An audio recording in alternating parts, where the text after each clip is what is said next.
Bueno, os traigo plan para el sábado por la tarde. Un repaso general de lo que hemos estudiado esta semana. Sé que lo estabais esperando.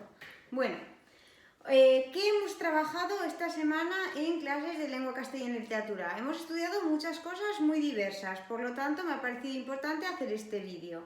En primer lugar, hemos trabajado las diferencias entre romanticismo y realismo y lo hemos aplicado a distintos textos.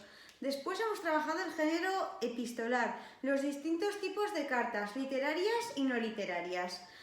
Por un lado, dentro de las literarias tenemos las novelas epistolares y después tenemos los artículos o ensayos que vamos a trabajar. Y por otro lado, las no literarias, las que tenían receptor y por lo tanto eran no literarias normales y las que no tenían un receptor. Por consiguiente, acababan siendo cartas imaginarias y también adquirían un carácter literario. Después tenemos también los deícticos de persona. Nos acordamos que son los pronombres personales, tónicos y átonos, los posesivos, adjetivos determinativos posesivos y pronombres posesivos y los verbos. Y finalmente también los deícticos de lugar y los deícticos de tiempo. Vale, voy a empezar un poco por realismo-romanticismo. Bien, ¿qué diferencias había entre el realismo y el romanticismo? ¿Os acordáis? Bien, voy a poner realismo versus romanticismo. Bien, en el romanticismo, ¿qué teníamos? Por un lado, la exaltación de la libertad. Exaltación de la libertad. Exaltación de la libertad. El individualismo. Recordad que el romanticismo surgió a partir de la Revolución Francesa y su lema, liberté, égalité, fraternité. Por lo tanto, vamos a encontrar una reivindicación de la libertad. También vimos esto en la, por ejemplo, figura idealizada del mendigo, del verdugo, del pirata, de personas que están más allá del bien y del mal, personas que son casi inmorales, ¿no? Personas que se saltan todas las normas sociales y son idealizadas. Exaltación de la libertad, individualismo, todo gira en torno a la subjetividad del héroe romántico. Individualismo,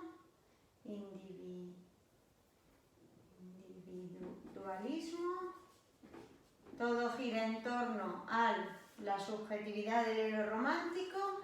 ¿Qué vamos a encontrar también? Los románticos se van a situar en la realidad, van a criticar los problemas que había en ese mundo que no les gustaban, no. Deciden darles la espalda y por lo tanto huyen, se evaden tanto en el tiempo como en el espacio, ¿no? Entonces vamos a encontrar temas legendarios, antiguos, temas legendarios,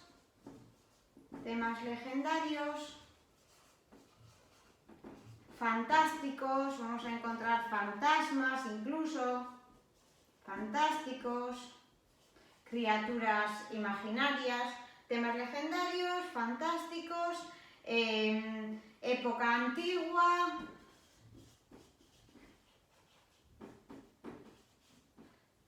lugares exóticos,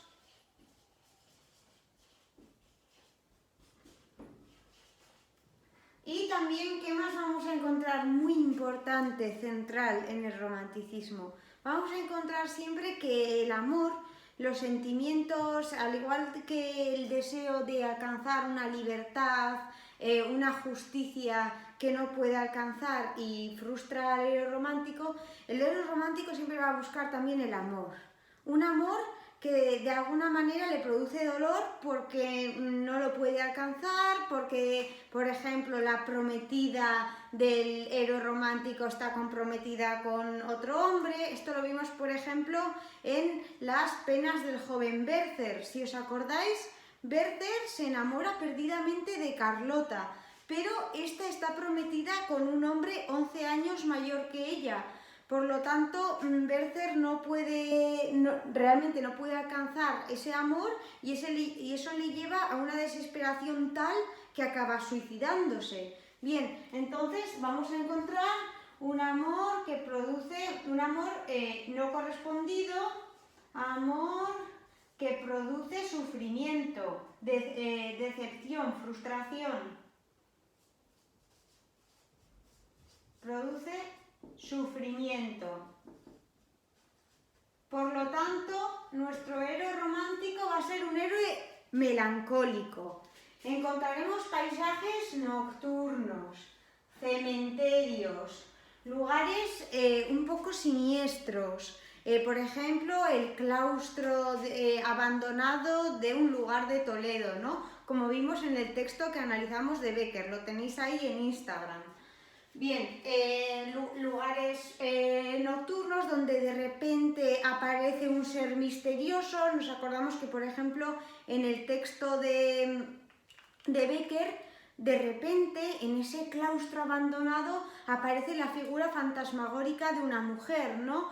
O en la leyenda del rayo de luna de Becker, el héroe romántico de repente una noche en el bosque cree ver a una mujer hermosísima que realmente acaba siendo un rayo de luna. Bien, por lo tanto aquí tenemos algunas de las características principales del romanticismo: exaltación de la libertad, el individualismo, la rebeldía muchas veces. Nos vamos a acordar de la figura de Don Juan Tenorio, ¿no? Pues, es un personaje bastante malvado, puesto que trata de seducir a muchísimas mujeres, ¿no? Y acaba siendo arrastrado al infierno. Bien, luego los temas son también legendarios, casi siempre están situados en la Edad Media o en el pasado en general, en una época antigua, no en el siglo XIX, como lo estarán las novelas del realismo. Los lugares eran exóticos, predomina la subjetividad del yo, la expresión de sus sentimientos y ese amor que produce sufrimiento o esa imposibilidad de conseguir la justicia o la libertad.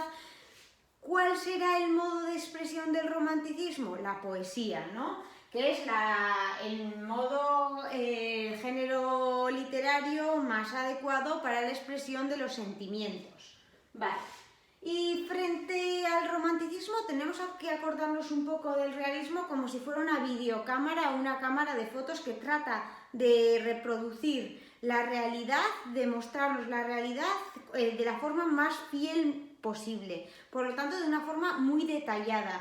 Trata de describir muy bien tanto el entorno como las características psicológicas de los personajes para denunciar también los problemas que aquejaban a la sociedad de aquel tiempo. Entonces tenemos el realismo se va a situar siempre en el presente de aquella época, pues en el siglo XIX, ¿no? Y en lugares concretos, reales, pues por ejemplo en el Madrid de la época, en el caso de episodios nacionales.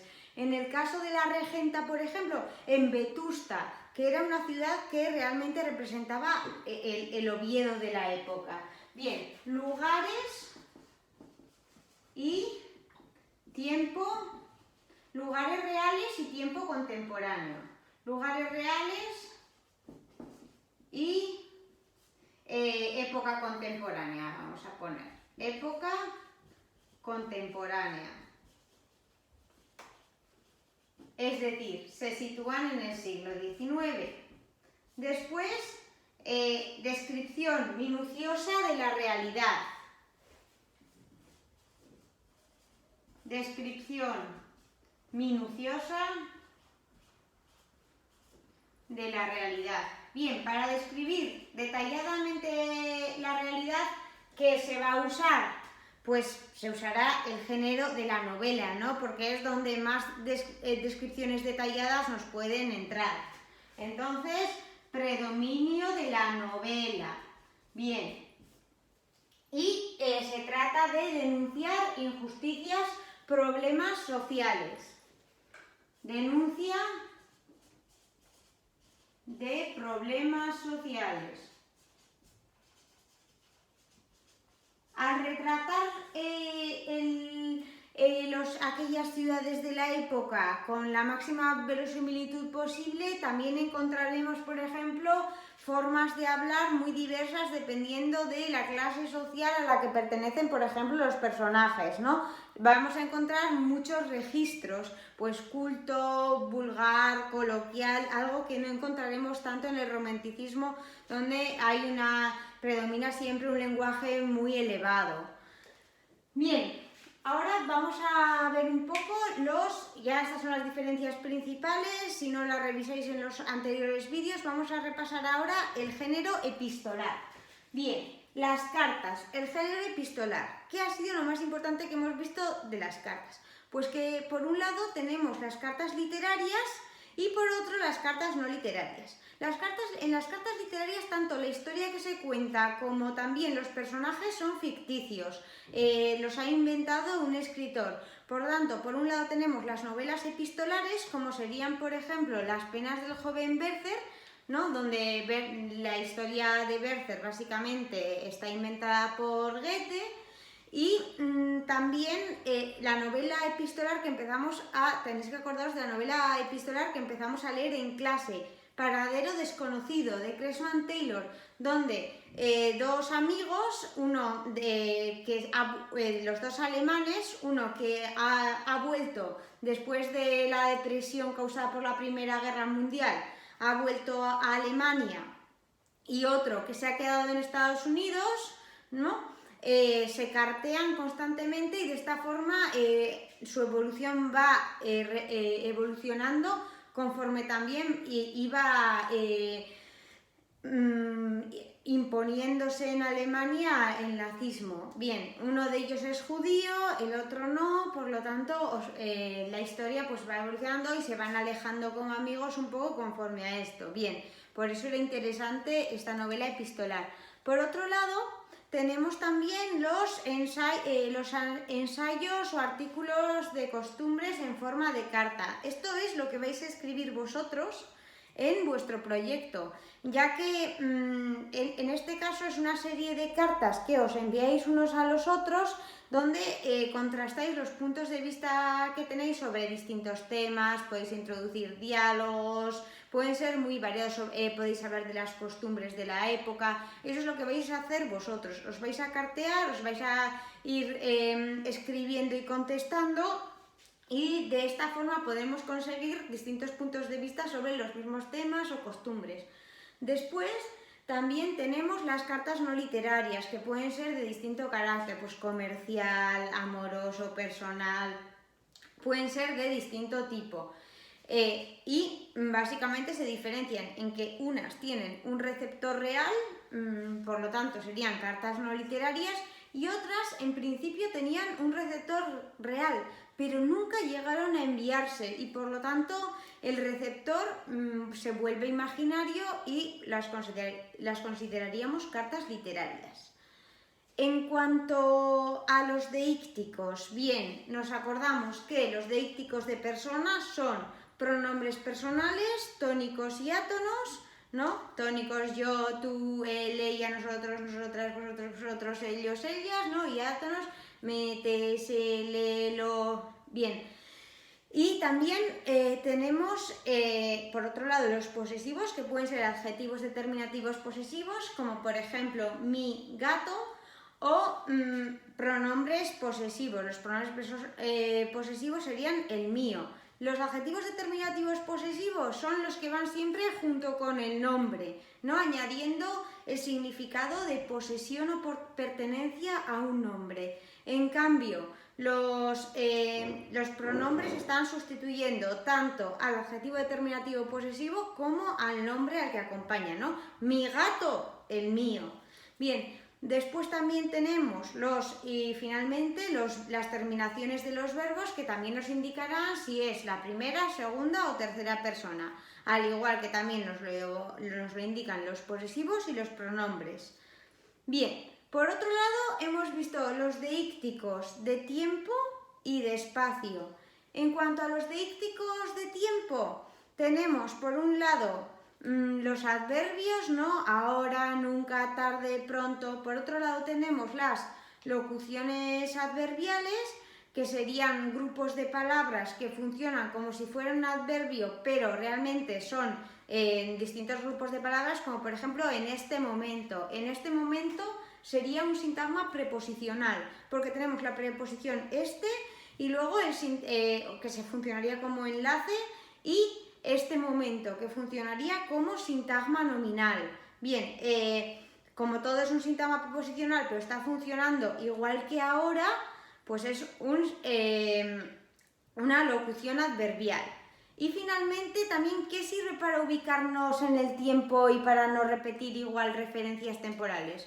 Pues lo que nos sitúa en el tiempo también son los verbos.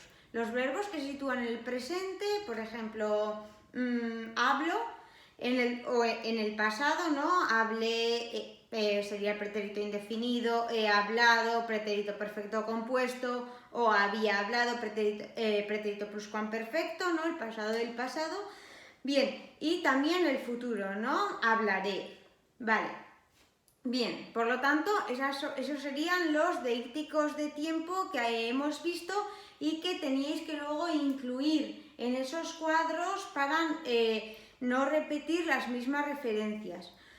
Bien, y después, en cuanto a los deícticos de lugar, los que nos ubican en el espacio, ¿cuáles son? Por un lado, los adverbios de lugar, ¿no? Que serían aquí, cerca, lejos. Luego, las locuciones adverbiales de lugar, ¿no? Hasta aquí, hasta allí, y que serían eso. Otra vez tendríamos distintos grupos de palabras, ¿no? Funcionando como si fueran adverbios.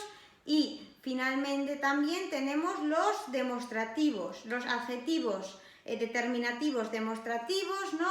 Esta mesa indica que está cerca de mí, esa mesa que está a media distancia y aquella mesa que está lejos, ¿no?